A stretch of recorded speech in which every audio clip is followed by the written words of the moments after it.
The Dave Hooker Show. A presentation of Off the Hook Sports. Objective insight, expertise, top guests. Available on YouTube, Apple, Spotify, and the Off the Hook Sports app. Download now for free. Also available on offthehooksports.com. I compute and obey. Now to Dave Hooker. Ready. We love it. It's a Football Friday with Fred. Fred White will join us. We'll talk some balls a little bit later with Fred. Also, we'll discuss the best innovations in college football because LSU has air-conditioned helmets. Huh? That's real. Air-conditioned helmets. Coolant helmets. I don't know how that works. I think Elon Musk may have been involved. Not 100% sure. Tennessee has odds to win the SEC. There are a couple of teams ahead of them that you would expect, but one, that's a what the H, but we're going to use that right off the top, and it's because the SEC, which I praise and I respect, cannot settle on a long-term schedule, and that was announced yesterday. We'll get to that what the H. How are you, Caleb Calhoun? I'm good. Happy Friday, Dave. Yeah, absolutely. Enjoy the weekend, and we still don't know long-term scheduling with the SEC.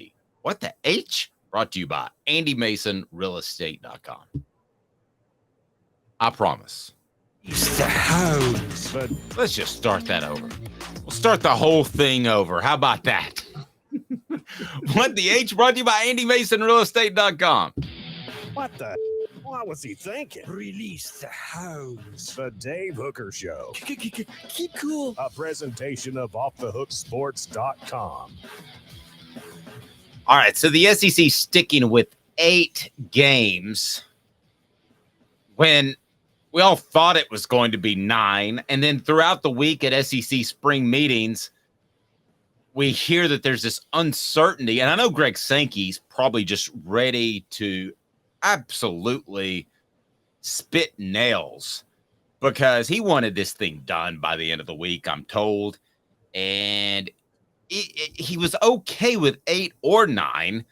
The permanent opponent, let's just settle on the thing. That's what he wanted. He didn't get that. So this is an interim schedule, essentially. So what the H? Brought to you by AndyMasonRealEstate.com. Best service, best prices in the biz. AndyMasonRealEstate.com. Just go to that website. If you have any sort of real estate needs, Andy will take care of you. Over 40 years of experience in his office. He'll save you thousands or tens of thousands. I'm a big SEC guy, Caleb.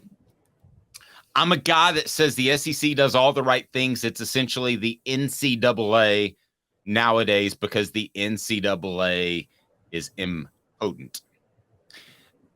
But the SEC couldn't get it done. And it sounded a little bit like a fiasco as well, as Texas and Oklahoma are in these meetings because they're joining the SEC, and yet they're not allowed to vote on some of these things. Caleb Calhoun, what do you make of the SEC doing an interim schedule stuck at 8 games for 2024? I think nobody comes out of this looking worse than Greg Sankey. I have to be honest. And I said earlier in the week, Greg Sankey stuck his neck out. He said, I want 9 games. He was very clear. He wants 9 SEC games. This sends off the message that Greg Sankey is not running a tight ship with the league right now. And I never blamed him for adding Texas and Oklahoma. I always thought there was somewhat of a plan in place, and it doesn't look like there was. And this is awful for the league. Dave, think about this. There are 16 teams in the league. There's going to be no divisions, and you're going to play 8 conference games. Do you realize how much competitive imbalance that's going to create in terms of schedule strength? They're going to take the top 2 teams with the best record to play for the SEC title. I mean, there are going to be 2 teams that play for the title because their schedule was so much easier than the other teams. That's how this is going to play out, honestly. And thinking about it that way, I don't know how they can justify going this way. I didn't think 9 games was enough. And this is why I thought they had to keep divisions to a certain degree. But I don't know how theoretically you can have a true champion when you take the two teams with the best record to play each other, and those two teams avoided playing half the conference. And so this is just going to look really bad. So this is division less. It's just going to be 1 to 16 is essentially 1 to 16. Yeah, 1 to 16, and you're going to play 8 games. How are you going to be able to determine the records aren't going to be the same, because some team is going to play Alabama, Georgia, and LSU and Florida, and then another team is going to play none of those but get to play Vanderbilt and Kentucky and Ole Miss or Mississippi State or whatever. And how in the world can you sit there and say that the two teams with the best record are going to be the two best teams in the league with that? No, and let's talk a little business for a second. As Smoky Mountain Red pointed out, I wanted 9, but I get the argument against it with no extra money from ESPN and extra loss hurting the SEC playoff chance. But with expanding the playoffs, that shouldn't be that big of a factor. That's the thing. With the expanded playoffs, I think both would work theoretically to get the most SEC teams in. 9 makes a lot more sense, because I'd rather see, just from a fan's perspective, I'd rather see more SEC games. But you're right, the fairness of it is all out goofy as well. And I think I want to go back to something you said about Sankey, because I think the SEC has been very fortunate. They've had great leadership. Would you agree with that? All the way back to Roy Kramer? I would give it with Roy Kramer. Yeah, I think since Roy Kramer, I think Mike Sly was a good leader, but I think a great leader. I just think Roy Kramer made the SEC something easy to lead because it was such a good product. Yes, but he got the BCS started. He got a unified ranking system. That was him. Mike Sly cleaned up the league. That was him. Greg Sankey's ultimate remembrance, his resume will be built on expanding the conference. And I thought that Texas and Oklahoma was an incredible get by Greg Sankey, but now it kind of feels like maybe Texas and Oklahoma just called them to SEC media days ago and said, we want to join. And there was zero plan, and they just took them, and it leaked via, I believe, the San Antonio Free Press. And it leaked during SEC media days. And you just get the feeling that this isn't the same type of leadership that we're used to. And it makes me wonder a little bit, is it getting too big to control? Controlling 12, 14 teams, I mean, that's doable over the years. You can easily get a unified front. They didn't have a unified front here. And it makes me wonder about the whole idea of even adding Texas and Oklahoma. Was that something the SEC wanted to do, or they felt like they had to do because the Big Ten would have gobbled them up? The Big Ten could not have added Oklahoma because of the AAU thing. They could have added Texas. And so I think... But see, I'm not sure about the AAU thing. I mean, couldn't they just, if they really wanted to, I mean, couldn't they just find a way around that? Notre Dame just joined AAU, but they had an open invitation to Notre Dame for the last 10 years, and they didn't care that they weren't AAU. So, yes, I agree. They could have found a way around it. I would say that Greg Sankey, I've been criticizing this for a while. He did the ESPN deal. You're right. Here's what happened. And this is very clear what happened. He did the ESPN deal. Then Texas and Oklahoma came calling. And now he's going back to try to negotiate with ESPN. And for those who wonder about the payouts, the reason that many schools are sticking with 8 games, it's not just about the number of schools in the college football playoff, where they haven't even addressed how the conferences are going to get their payouts yet when they get into the playoff. That's something that has to be figured out. It's the payout. Won't that go just back into bowl money? Like, it'll be dispersed evenly, or do you get more if you make the playoff? There's a specific payout. Okay. Based on the revenue that the college football playoff generates as a whole, it's divvied up to the conferences based on who they put in. So I think right now it's like if the SEC puts 2 teams in, they get half the revenue from the college football playoff that gets to be paid out to the schools. And I don't know how they're going to do it with 12, because quite honestly, 12, you're going to have a haves and have-nots, because the Big Ten is going to have 3 teams in and the SEC is going to have 4 teams in, and then everybody else is going to have 1. So that's going to create an even larger imbalance. I think but you're right, 12 teams, it doesn't really matter. Where it's a big deal, though, is the reason they're sticking with 8 games, a lot of them, is what you just brought up, the bowl game payouts. Those still exist. Yes. And the SEC wants to maximize those payouts, I believe, because they can't get ESPN to renegotiate this deal. ESPN got the sweetest deal ever with Right. the SEC. I agree they got a sweet deal. I still think the fringe benefits of being on ESPN is worth it, but we've had that discussion before. It looks like, according to Chris Lowe, who does a great job of reporting for ESPN and has for decades, Alabama, Auburn, Georgia, Florida, Mississippi State, Ole Miss, those are stated as obvious rivalries by Alex Scarborough, and I'm not trying to throw him under the bus, but he also mentioned later in the article that Alabama, Tennessee, Auburn, Georgia, and Texas A&M would be priorities as well. Those are right up there with. They're certainly up there with Georgia, Florida, and they have more impact on the league and the competitiveness than Mississippi State, Ole Miss. Alabama, Auburn, I'll give you that. That's the Iron Bowl. But you have to preserve these, and in particular, Alabama, Tennessee is the one that most of our listeners and viewers care about. And if that goes away, then I would be another step in disappointed. I mean, that's when you're getting into Roger Goodell territory, Caleb, and that's not what Greg Sankey wants to do. No, not at all. Here's what's happening. I just wrote this. Funny enough, I just wrote a column on this.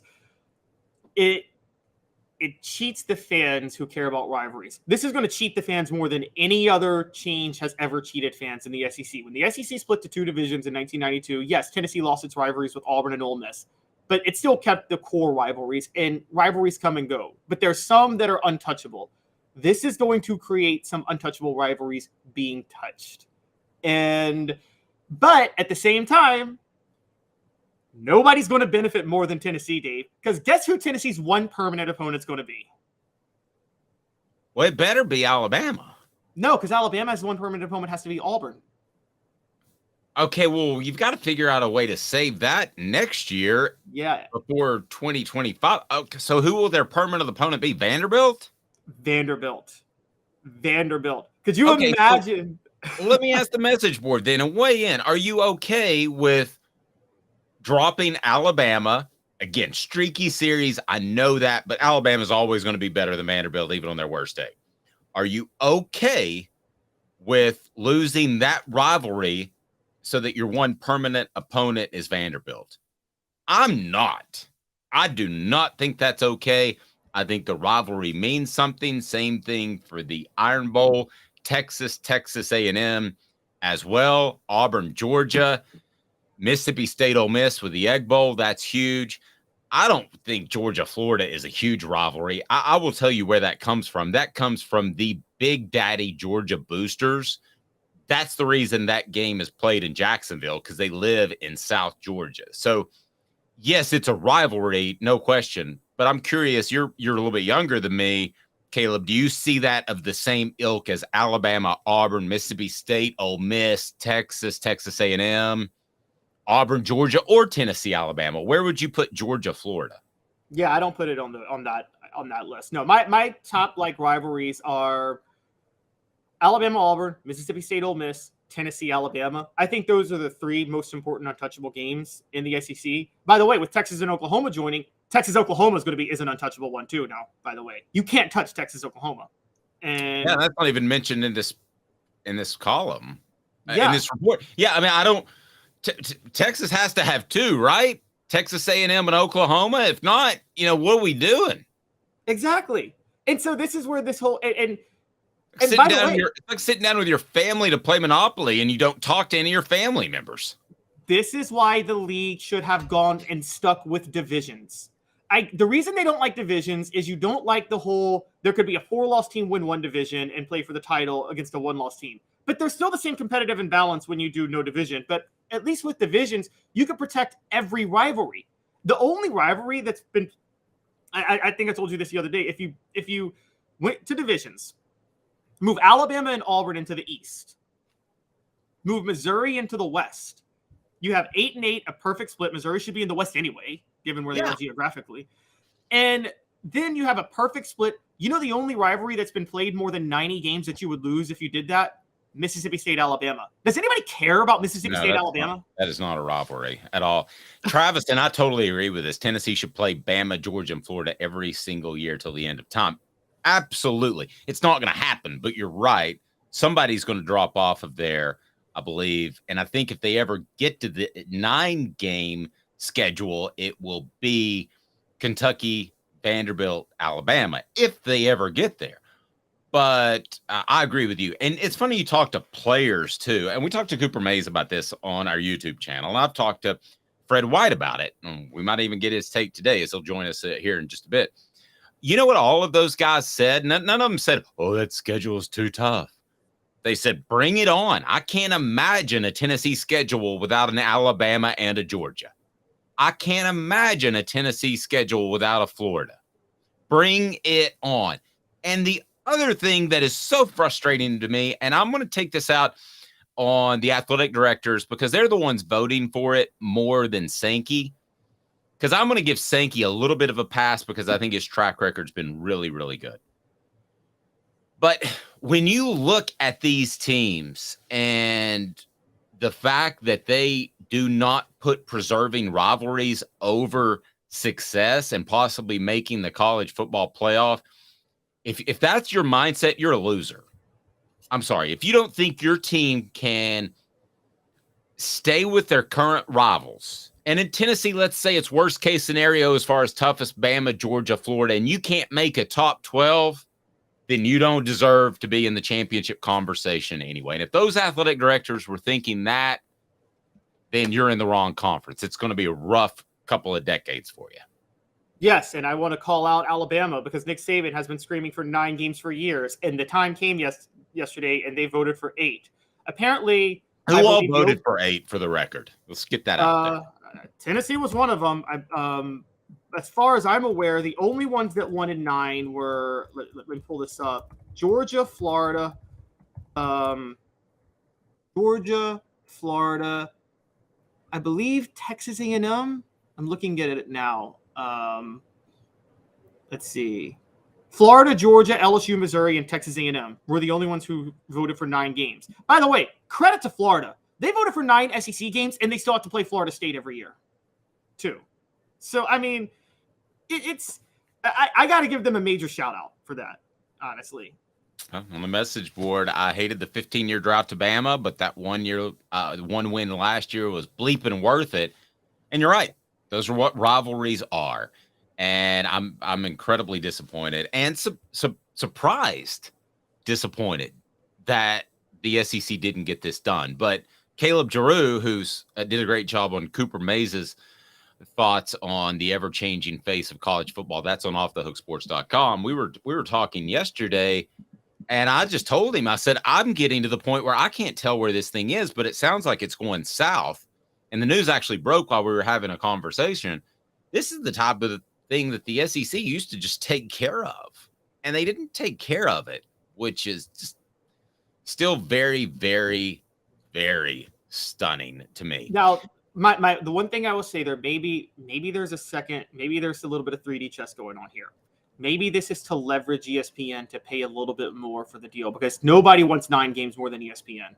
Because I don't think ESPN paid for Vanderbilt, Austin P in September, honestly. So, now, if this is just a TV negotiation deal behind the scenes, I'm going to be really upset. So, tell me about this new policy.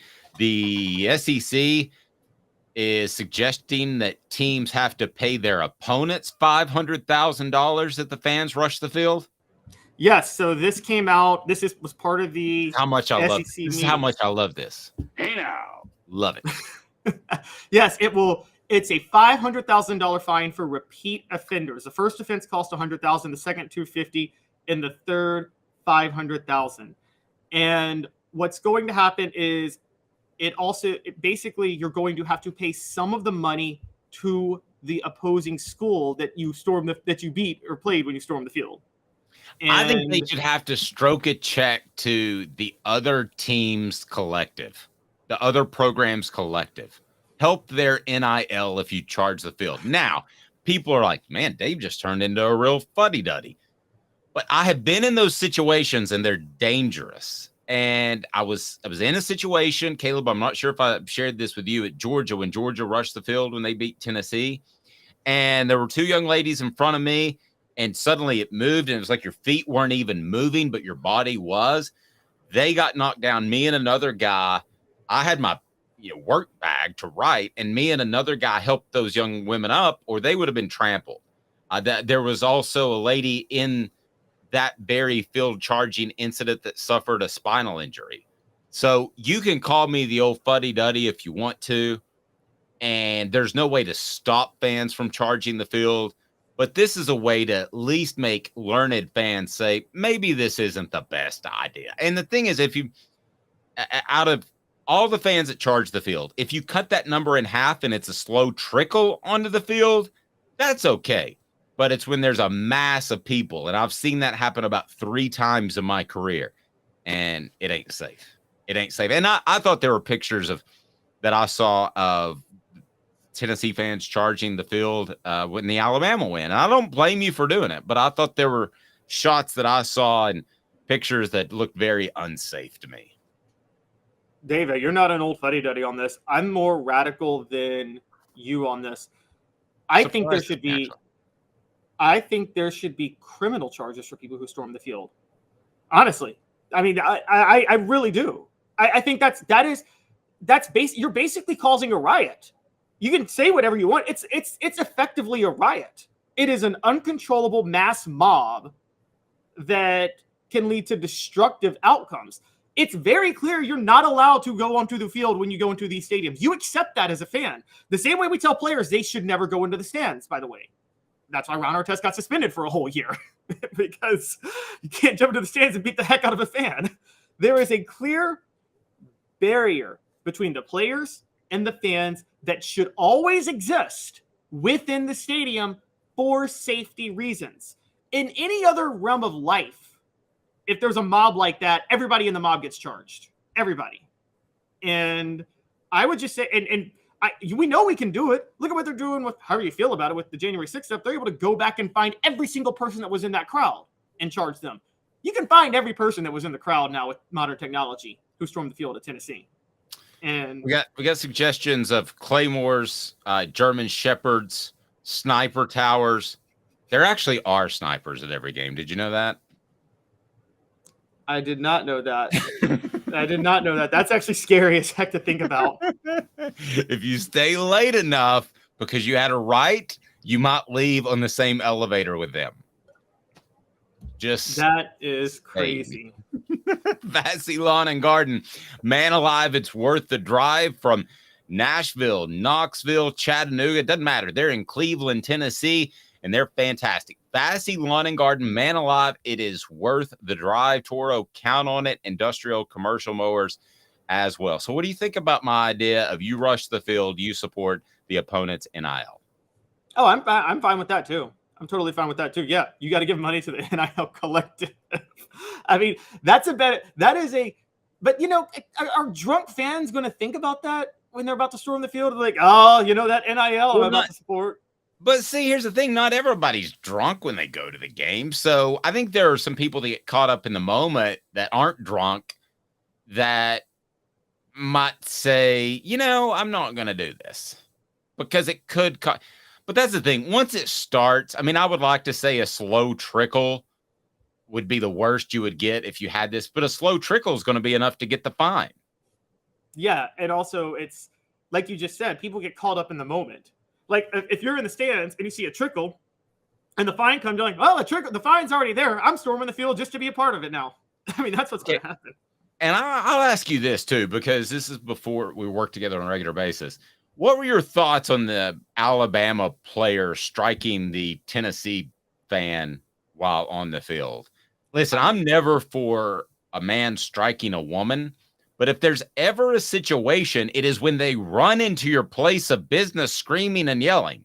And I don't want to get into the minutia of that one incident, but that's the first time in my life where I almost sided with the guy. I didn't, but I thought about it. I didn't because I saw the camera, but I saw like how it played out. But I will say this. Yeah, we know, like, again, players shouldn't go into the stands to beat up fans. But when the fan goes into your arena, which is the field or the court, I think that's fair game. Yeah, it's like the Jalen McCullough thing. Somebody knocks on his girlfriend's door and tries to come in, and he's a drunken idiot. No, I think that you should be able to dole out some retribution. I don't support violence against women, says the message board. I knew that was coming. I think it hit one. It reaches the level of self-defense once they go into your room or once they go onto the field, which is your area. That is your field. And so, what I mean, it's the same thing if a guy charges out on the volleyball court. Tennessee wins a volleyball championship. Smack her or smack him. She can smack him. Just knock him, spike him right in the face. Yes, she can. And again, if you choose to enter the arena of fighting with the player the player's personal space, you're violating them. They reserve the right to do what they want to do to you at that point. The reason I always defended Ron Artest for the stands thing, funny enough, even though he did go into the stands, that fan did. He was going after somebody he thought threw a cup of beer on him. So I mean, like, again, when fans are constantly like talking so much trash, like, I bet you won't do this, you're terrible, and then you go into their personal space and they're not supposed to hit you. I mean, that's on you, bro. 2 minutes. Fred White will join us next. Thoughts on air-conditioned helmets. Let cooler heads prevail in Baton Rouge. He's Caleb Calhoun. I'm Dave Hooker. 2 minutes. Fred White up next. I promise 2 minutes. Sun, sand, and salt water, the beach is a very relaxing place. Unless you wear contacts. Ow! Open your eyes to the best the beach has to offer with LASIK vision correction from Campbell Cunningham Laser Center. Ah. Hi, Mike Davis here with City Heating and Air, reminding you to always dare to compare. Our team provides quality local heating and air service, installation, and maintenance across East Tennessee. We use only the best equipment like American Standard heating and air conditioning for your residential, new construction, or commercial needs. Honesty, dependability, and customer satisfaction have been the cornerstones of our business since 1961. City Heat and Air. Dare to compare.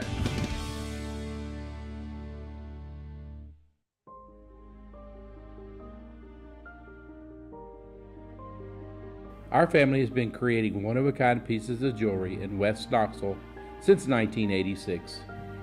Each piece is a combination of unique processes that bring your idea to life.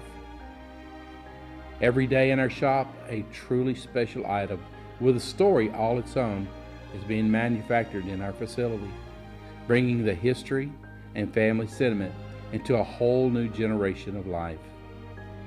We are grateful that you chose us to be Knoxville's best jeweler, a title that we value and respect. Because to me, being a jeweler and owning a jewelry store are not the same thing. I'm Rick Terry. I'm a jeweler, and we want to be your jeweler. Kingston Pike and Campbell Station Road in the heart of Farragut, and downtown on Gay Street right next to the Tennessee Theater. When you want a hard cider that's easy to enjoy, one that's crafted to perfection, you need Tennessee Cider Company.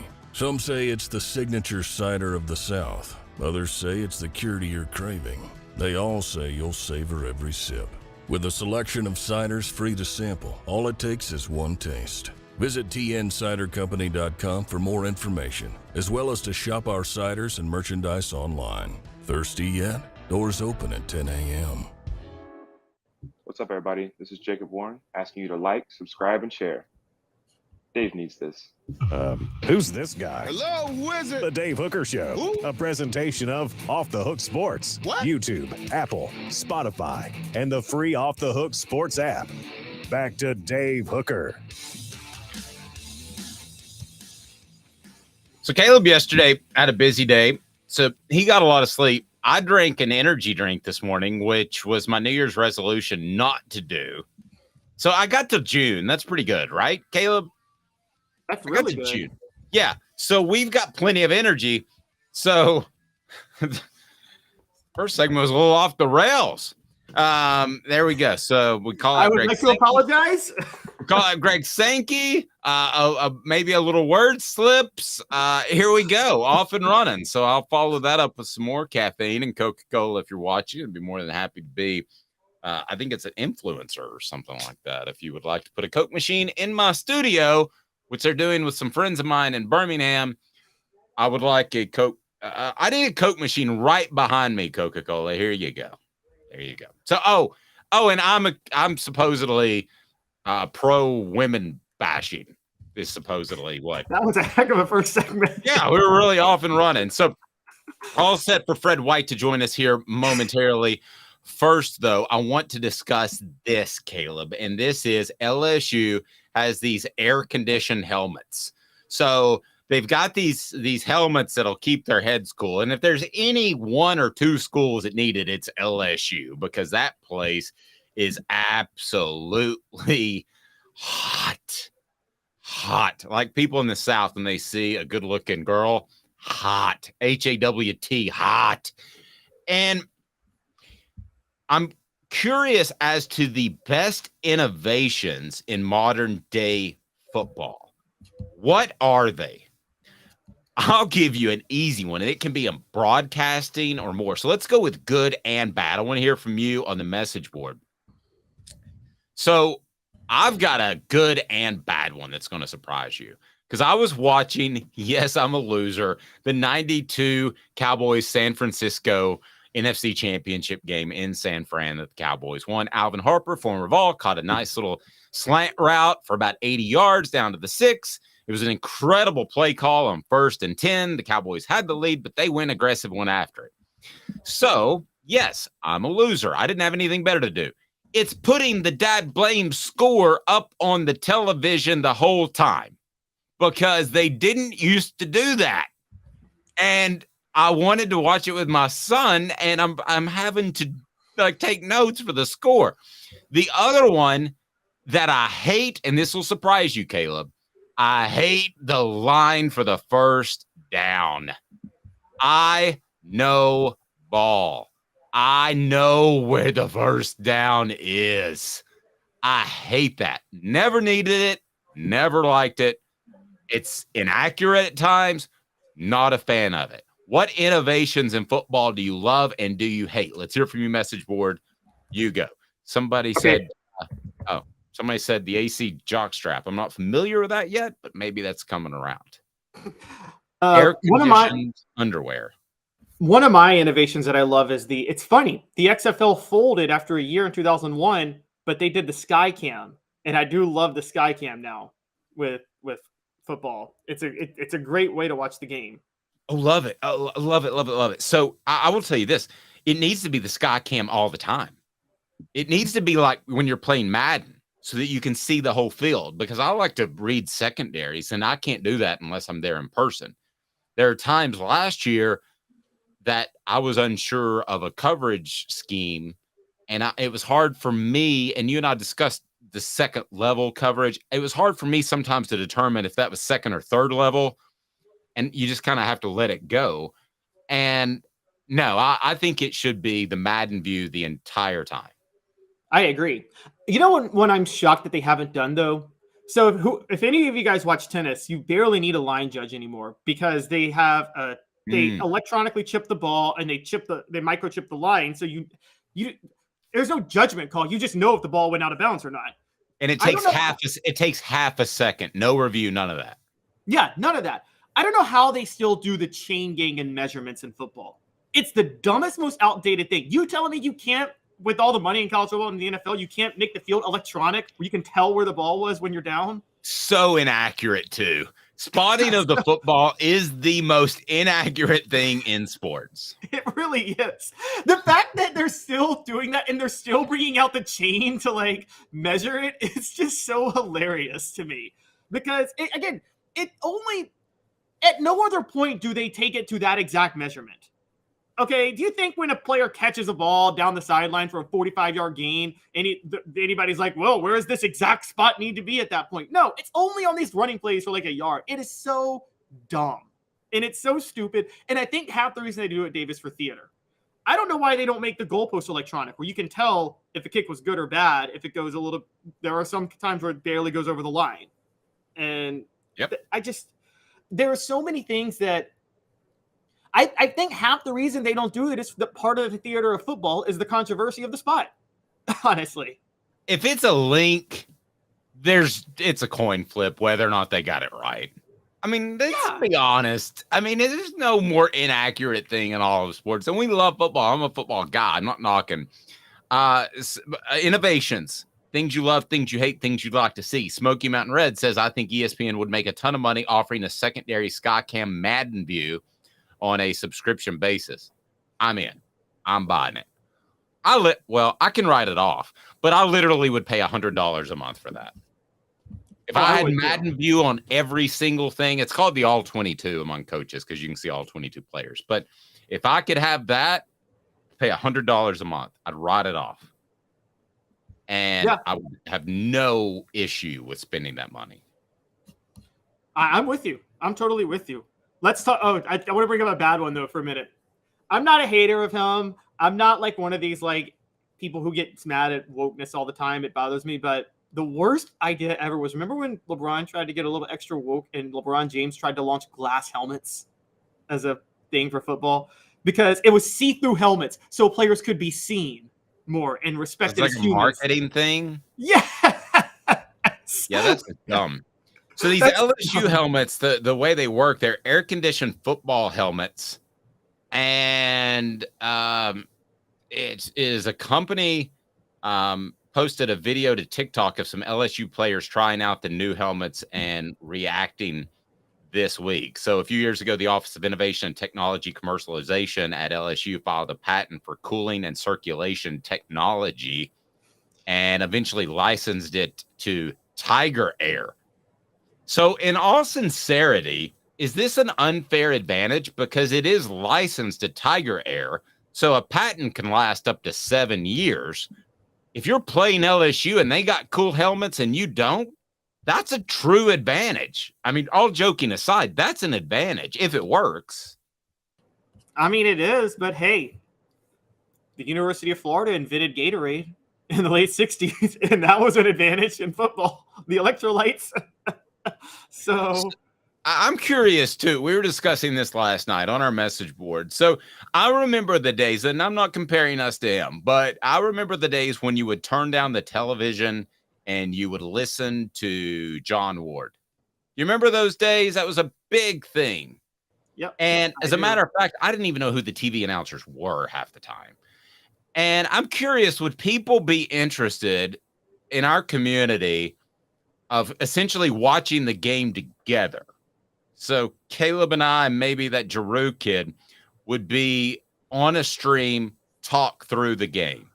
Your thoughts? Discuss it on the message board if you think that's a good idea. We can't show the game because then we would get sued by, what is it, Learfield Communications? They would come down hard on us. That would be bad. Nobody wants to get sued, but that's why we get LLCs. Other innovations, Caleb. What would you like to see? The chip thing is the natural one to me. Yeah, it's just so obvious. They just choose not to do it.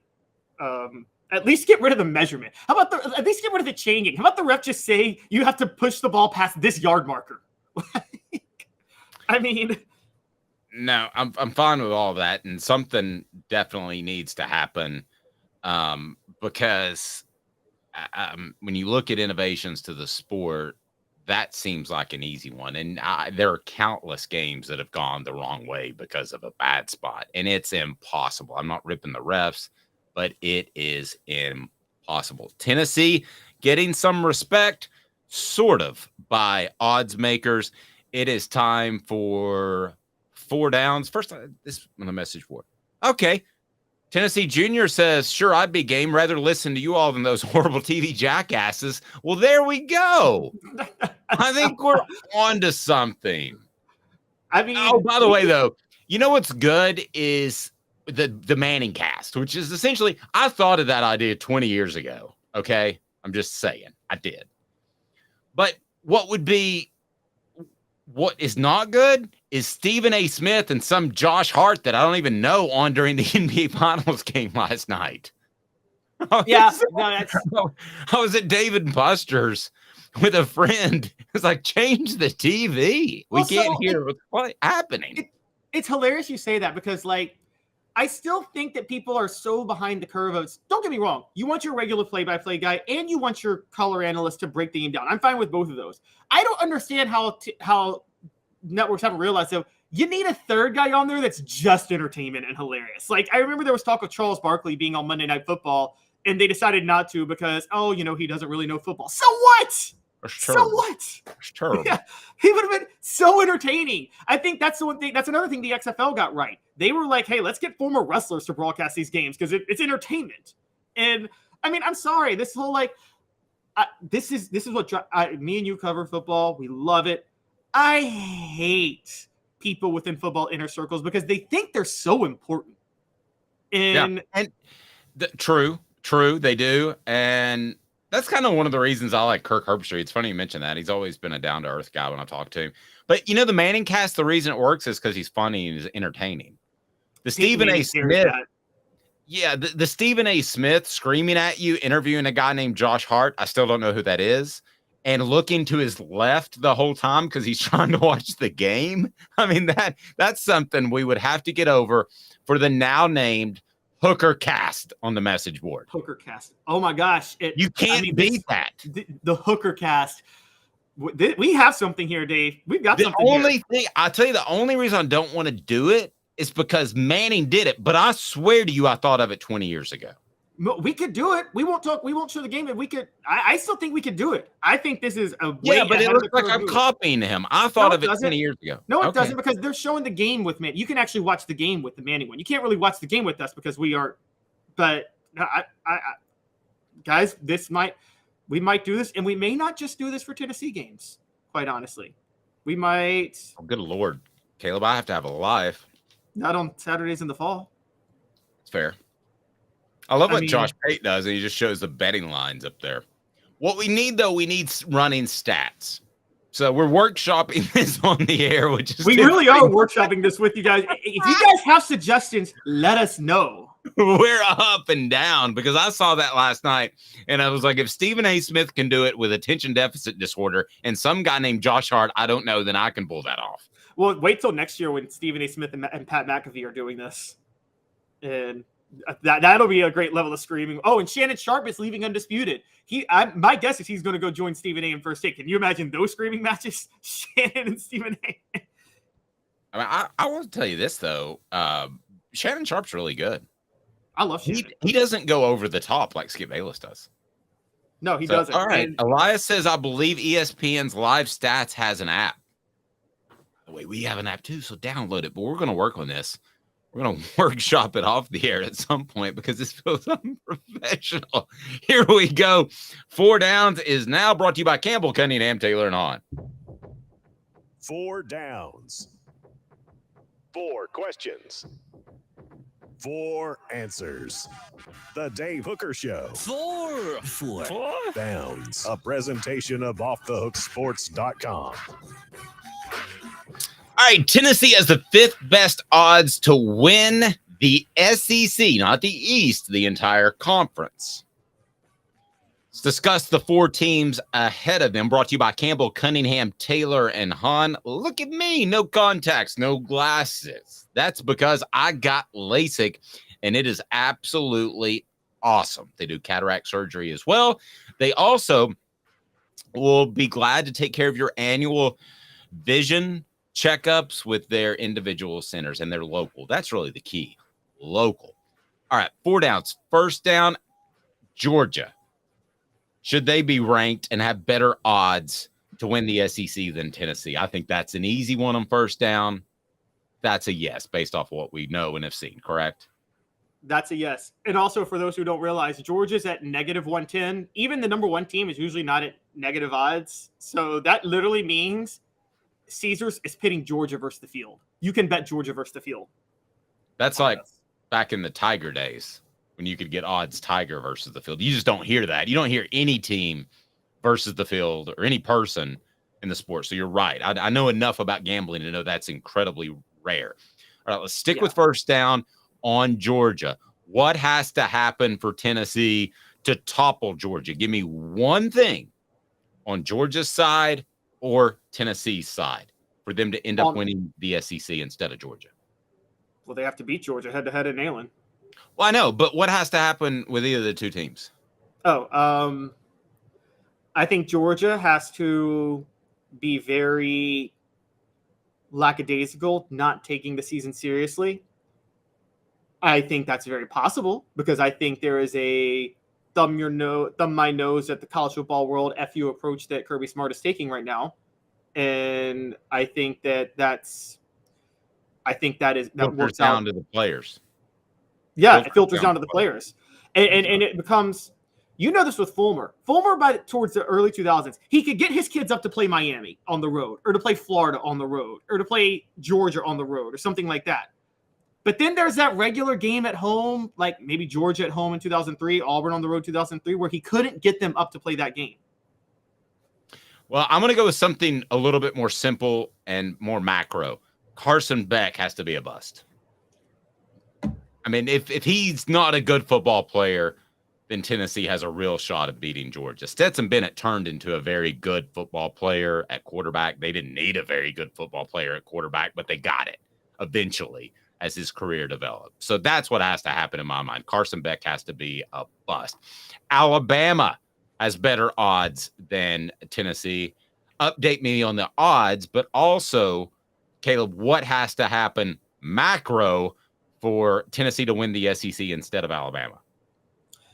So Alabama's at plus 240. I believe that's fine for them to be ahead of Tennessee. What has to happen for Tennessee to win it instead of Alabama? What you said about Carson Beck, Tyler Buckner has to be a bust for Alabama. That quarterback. Okay. Their quarterback situation has to be unsolved still. Yeah, and it pretty much is. It is, yeah. Yeah, I love that people are still giving us ideas on the Hooker cast. I'm saving all of those, okay? So if I get distracted, it's because I'm copying and pasting, because when we end the stream, we lose the content, the comments, which I hate. All right, so now these two surprised me a little bit. Not a lot. One of them a lot. LSU has better odds. What has to happen for Tennessee to win the SEC instead of LSU? Well, I'm the resident LSU homer on this show. So I know you are. Homer again. And so for Tennessee to win the SEC instead of LSU, they have to hope somehow LSU doesn't get to the SEC title game, or that Jaden Daniels gets hurt. Again, you're going to stick with quarterback? That's what you got? But not be a bust this time, just that he gets hurt. I think Jaden Daniels is a low-key Heisman favorite this year. Okay, I think what has to happen is that Florida has to be good, because LSU plays Alabama the week before they play Florida. That's going to be a big game for Alabama. It's in Tuscaloosa. And then the very next week, it's Florida at Tiger Stadium. If Florida's good, they're still somewhat, and I think there's going to be more of that this year because they're going back to a physical style of play. There's a hangover from playing Alabama. Okay, so I think that Florida has to be good, then beat LSU, and Tennessee has an opportunity. Now, the one that surprises me, fourth down, that was third down. A&M, why do they have better odds to win the SEC than Tennessee? Can you play What the H for this one? Well, I mean, I guess I can. We've already done it, but let's do it. We got to do it for this one. What was he thinking? Release the hounds. The Dave Hooker Show. Keep cool. A presentation of OffTheHookSports.com. Yeah, hit Tracy Morgan again. Hit Tracy Morgan again. That's crazy. All right. Why does A&M have better odds than Tennessee to win the SEC? Your guess is as good as mine. I wanted to scream when I saw this. Caesars, are you crazy? Texas A&M, for those who don't know, is plus 1,200. Tennessee is plus 1,400. How could you? We work with Zen Sports, everyone. Download the app, Zen Sports. More to come. Yes, how could you think that Texas A&M has better odds than Tennessee? Forget the fact that they were worse last year significantly. They were 5-7. Tennessee was 11-2. Texas A&M plays in the SEC West, so they have to get past Alabama and LSU. Tennessee's only barrier is Georgia. So again, Texas A&M has more barriers to get past to get there. And they made the most desperation hire ever this year in Bobby Petrino as offensive coordinator. That's not going to work with Jimbo Fisher. The program is filtery. It's sliding significantly. Jimbo Fisher's on the hot seat. Even if you think Texas A&M is going to be better than Tennessee, which they're not, Tennessee's going to beat them. Oh, Tennessee hosts Texas A&M in Knoxville this year. So head-to-head, Tennessee's likely to beat them. Yeah, I'm not as down on A&M as you are. I think Bobby Petrino will bring some semblance of a unified, normal, easy offense. And unlike a Josh Heupel offense, I don't think it takes a year to learn. I think he's pretty pro style. So I'm not as down on A&M. I still would probably like Tennessee to win that game. I want to see how some things shake out Tennessee's quarterback position. I want to see Joe Milton play, basically. But them having better odds just makes no sense to me. The hot seat thing it can become a factor in September because it's the reporters' jobs to ask about being on the hot seat, especially when you got that. Nobody's going to feel sorry for them. No reporter is going to feel sorry for a Jimbo Fisher and his buyout. So they're going to ask the tough questions. But don't forget, they have to go to Miami. In Miami in September, they should beat La Monroe the next week. Then they host Auburn, who I like a little bit more than you. Then they host Texas on the last day, Texas A&M, excuse me. Or no, they travel to Arkansas. Gosh, they travel to Arkansas the last day of September. They could be 2-3 by the end of September, and then the wheels come off. Yeah, and you know this. You know this covering the Derek Dooley year in 2012. As he started to lose more games and it was the defining year of his career, it got more and more unraveled because he knew he was losing his job. And it culminated with that Vanderbilt game that year when everybody knew he was fired the week before after he had lost to Missouri. Everybody. He was fired in the papers and everything. And then Tennessee shows up at Vanderbilt and gets blown off the field. It's like when you go out with your friends and you're having Tennessee cider and everything's good, and then somebody screams fireball. Okay, and then at that point, that's the Dooley thing. Somebody screamed fireball and everything went off the rails. $3 fireball, and then boom, it's gone. If you just stuck with the Tennessee cider, you'd have been great. Yeah, no, that's true. To workshop this, though, I got to get Tennessee Junior says, if you do this stream, I think it should be really personal with the players' origin, class, prior school, etc. Let fans know more about players, and the fandom gets way deeper. Coop and Warren example. I love you, Tennessee Junior. That is how can we interview Coop and Warren when they're playing? Well, we can't, but we can offer more. I know I've got a lot of background on a lot of these cats. And let's face it, why talk about the other team when most of our audience wants to talk about the Vols? I got no problem with that. Who does this guy remind you of would be a good conversation, especially in the blowout games? Oh, yeah, like the Austin Peay game. Can we go ahead and commit to Hookercast? Hookercast. Love it. Hookercast. Loving What about former players? Now, this is going to be difficult because they want to sit back and watch the game. But if somebody's not going to games, what about a player a quarter? What do you like about that idea? Except that it's just incredibly awesome. It's incredible. And I know Mr. Hooker over here has quite a few connections. And isn't there a former Tennessee player who we're emulating with this? Yeah, but he's emulating me. He read my mind from 20 years ago. I swear to you, Caleb, I would not make this up. I thought that 20 years ago. No, I got you. Oh, Travis, yeah, there'll be a message board for the Hooker cast. Yeah, I want to interact with you guys, no doubt. And we can do this fancy thing, which I don't do enough, and that is we can actually, boom, share the message right on the screen. Hit like and subscribe. What are they supposed to do, Jacob Warren? What's up, everybody? This is Jacob Warren asking you to like, subscribe, and share. Dave needs this. Yeah. What about if we get Cooper to say, I'm about to snap the ball. This is the Hooker cast. We got to get him mic'd up. Can we get a mic in their ear? Too stupid and too good. Smoky Mountain Red said Dave is getting high tech here. I mean, I thought he was going to say hi here because I am on a Friday sort of mode. Who doesn't love hookers on camera? I mean, you know. Yes. And as some gentleman once told Cotton, you usually have to pay extra for that. Usually you pay double for that, Cotton. Yeah. Okay. We will get a call from Learfield if we do this. You realize that? If we're just talking about it, and we're not going to air the game, but if we can run the stats. I think we are onto something. This might, by the way, I was like years old when I found out that was Jason Bateman in dodgeball talking to Cotton. Yeah, I think before that gig, the last one he did was Teen Wolf 2. Oh gosh. Oh, right. Mr. Jones said, is he suggesting we bring on Ja Morant? I mean, he will probably be suspended for the first half of the year, so he'll have a lot of free time. Whiskey sponsorship for Hooker Cast is a must.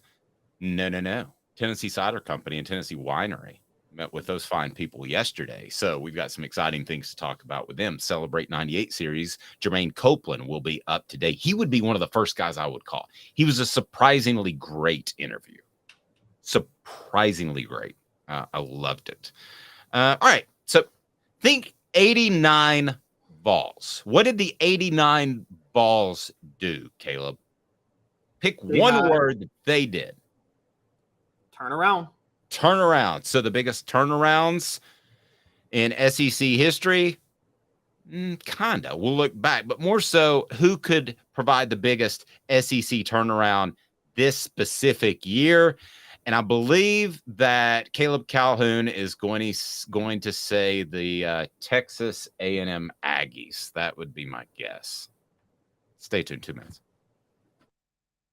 And Craving Wings South North Shore location, where we've heard people say that you can get the best wings in East Tennessee. Pero ¿quién es este?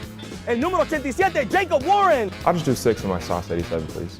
Imposible, señorita. Dale 6 más. Look at these wings. Perfectas, deliciosas, fantásticas. Man, I don't know what you're saying, but it sounds awesome. How do you say fresh, never frozen in Spanish?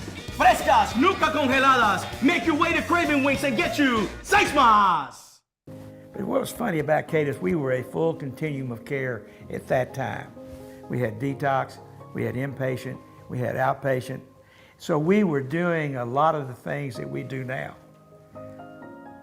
But now we just do them so much better. It's really a simple program, but we're complicated people.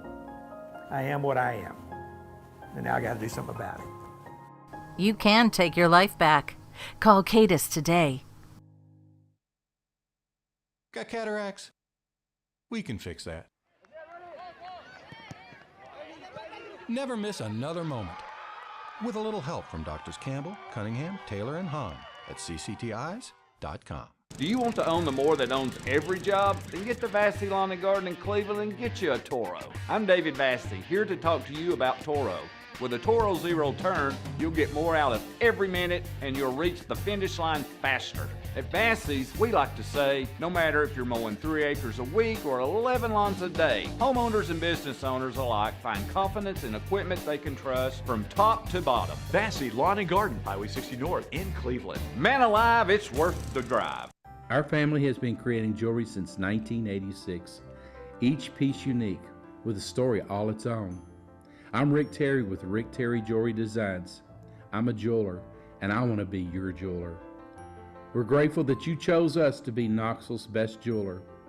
My family and staff look forward to serving you. So please come see us. Kingston Pike and Campbell Station Road in the heart of Farragut and downtown on Gay Street, right next to the Tennessee Theater.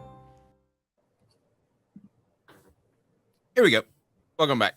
My board's messed up today. I apologize. You're listening to The Dave Hooker Show, a presentation of OffTheHookSports.com. The internet is full of pictures of each and every one of you. Available on YouTube, Apple, Spotify, and the Off the Hook Sports app. Download now for free. Is there nothing you people can't do? Also available on OffTheHookSports.com. We got to have Juan Ward on, by the way, on the Hooker Cast for a little Espanol action. Yeah. Smoky Mountain Red says, I have Bonnie Tyler. I don't know country at all. No, did she sing Turn Around? It's a total close to the heart. Oh, I liked it better when it was in The Hangover. Do you remember that when the wedding singer would sing "Turn Around" and it was full of expletives and what he's going to do? Newlywed. I'm thinking that's the end. That's the very end, right? Yes. He sings "Candy Shop." 50 Cent. The kid. In one, he sings "Turnaround." No, There's one he sings two. "Candy Shop." There's Hangover 1 and 2. Yeah, and Hangover 1 he sings "Candy Shop." Okay.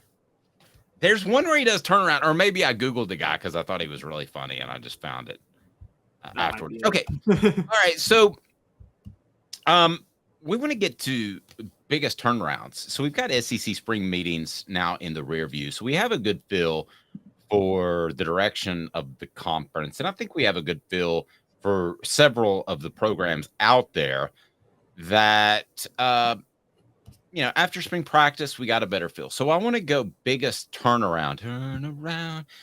And obviously there are some teams that don't qualify. Okay. Because I'm going to place this parameter on it. A turnaround is you have to improve your win-loss total by 3 games. So here are the teams that are excluded. Georgia, they're not going to go 18-0. Tennessee is 11-2. They can't go 14-2. So that leaves you in the East. South Carolina at 8-5. They'd have to get to 11 wins. Kentucky would have to get to 10 because they had 7. Florida would have to get to 9, as would Missouri. They both had 6. Vanderbilt would have to get to 8. And I tell you what, Caleb Calhoun loves him some Vanderbilt. Alabama and LSU are out of the running. I guess technically LSU could be because they won 10 games, but they won the West, so I'm excluding them. I guess they could win 13 games. So you got Mississippi State at 9-4. Ole Miss at 8-5, so they'd have to get to 11. Arkansas at 7-6, they'd have to get to 10. Auburn at 5-7. Texas A&M at 5-7, they would have to get to 8. So biggest turnaround team. This upcoming season brought to you by Craft Treats. CraftTreats.com. Use the promo code Off the Hook. Get 20% off on their fantastic assortment of pet treats. It includes the CBD chill pills. Will help with your pet's anxiety. Will also help with your pet's arthritis and digestive issues. Pretty awesome. It really is. And use the promo code Off the Hook. Get 20% off for the CBD chill pills or any other product on crafttreats.com. That's crafttreats.com. Mine's easy. And I'm pretty bully on this team. It's Auburn. I think they win 8 games this year. They were 5-7. I think 8's very doable. I don't think that's difficult at all. I hate you, Dave. You know I'm right, though. No, you're absolutely right. It's Auburn, because obviously I'm not going to say Texas A&M, because everybody knows that I don't think Texas A&M is turning anything around, and I don't think Florida's turning anything around either. I don't either. Yeah. So I'm by default I would say Auburn, but I'm going to go here. All right, Dave. I'll let you help me pick mine. Who wins between Missouri and Kentucky this year?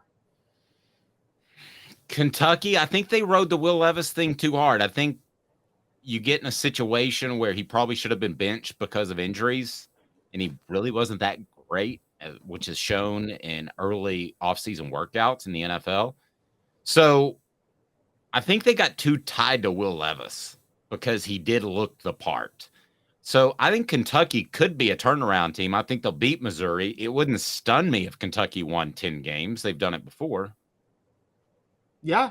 So I'm with you. They got Missouri at home. Kentucky's my turnaround team now, because I'm looking at their schedule. Let me just run their out of conference for you real quick.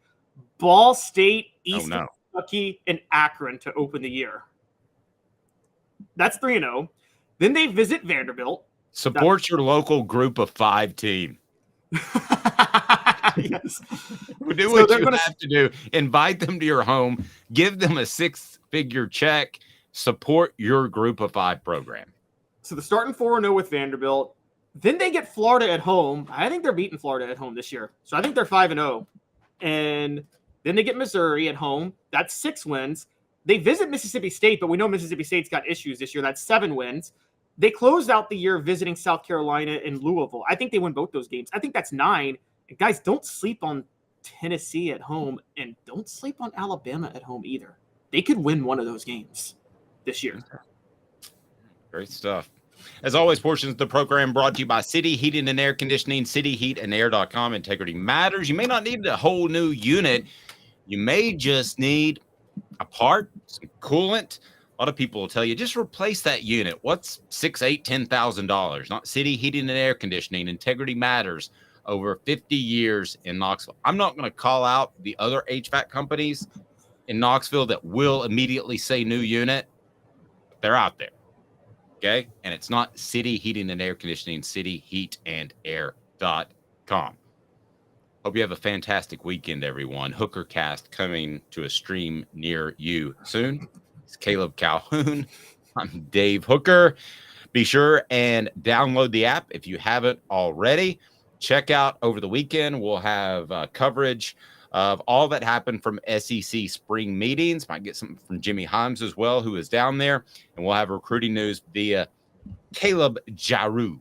So there you go.